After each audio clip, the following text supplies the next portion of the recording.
Hello guys. ഏ ബാക്ക്ഗ്രൗണ്ടിനൊക്കെ എന്തോ ഒരു മാറ്റം. ആ വൈറ്റ് ഷർട്ട് ഇട്ടിരിക്കുന്ന ആളെ എനിക്കറിയാലോ. നിങ്ങൾക്ക് മനസ്സിലായോ ആരാന്ന്? നിങ്ങൾക്ക് മനസ്സിലായിക്കൊള്ളണമെന്നില്ല, കാരണം അതാരാണെന്ന് പറയാൻ എനിക്ക് മാത്രമേ കഴിയുള്ളൂ. ആ ആളാണ് ഈ പ്രൊഡക്റ്റിൻ്റെ റിയൽ ഓണർ, എൻ്റെ ഉപ്പ. ഞങ്ങളിപ്പോൾ വന്നിരിക്കുന്നത് ഒരു MRI എടുക്കാൻ വേണ്ടിയിട്ടാണ് കേട്ടോ.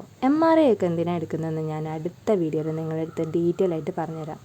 ഇപ്പം ഞാൻ വന്നിരിക്കുന്നത് എൻ്റെ MRIൻ്റെ ആ സുഖമുള്ള അനുഭവം നിങ്ങളുടെ അടുത്തൊന്ന് ഷെയർ ചെയ്യാൻ വേണ്ടിയിട്ടാണ് കേട്ടോ. ക്യാനിലിടലാണല്ലോ MRIൻ്റെ ആദ്യത്തെ പരിപാടി. സോറി, എനിക്ക് കോൺട്രാസ്റ്റ് ഇട്ടിട്ടുള്ള MRI ആയിരുന്നു ഇട്ടിരുന്നത്. അത് ഞാൻ ആദ്യം പറയണമായിരുന്നു അല്ലേ. ഇപ്പം എൻ്റെ മുഖം നോക്കിക്കേ, ഇഞ്ചി അടിച്ചിരിക്കുന്ന പോലെയല്ലേ. ദേഷ്യവും സങ്കടവും എല്ലാം കൂടെ സമ്മിശ്രമായിട്ട് വന്നിരിക്കുന്ന ഒരു ഫേസാണ് കേട്ടോ ഇത്. ആൾക്കാരെല്ലാം കൊണ്ട് ഇരുന്ന് കരയാനും വയ്യ. അത്യാവശ്യത്തിലേറെ ഞാൻ അകത്തിരുന്ന് കരഞ്ഞിട്ടുണ്ട്.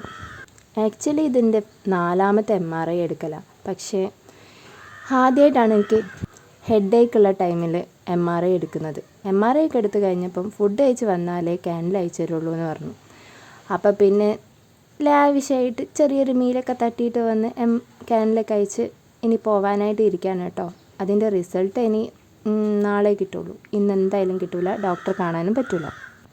നാളത്തേക്ക് ഡോക്ടർക്ക് അപ്പോയിൻമെൻ്റ് എടുത്തിട്ടുണ്ട്. ഇപ്പോൾ ഇനി ഞങ്ങൾ വീട്ടിലേക്ക് തിരിച്ചു പോവാണ്. എൻ്റെ ഹെൽത്ത് ഓക്കെ ആയി ഞാൻ പഴയ അവസ്ഥയാവാൻ എല്ലാവരും പ്രാർത്ഥിക്കണേ.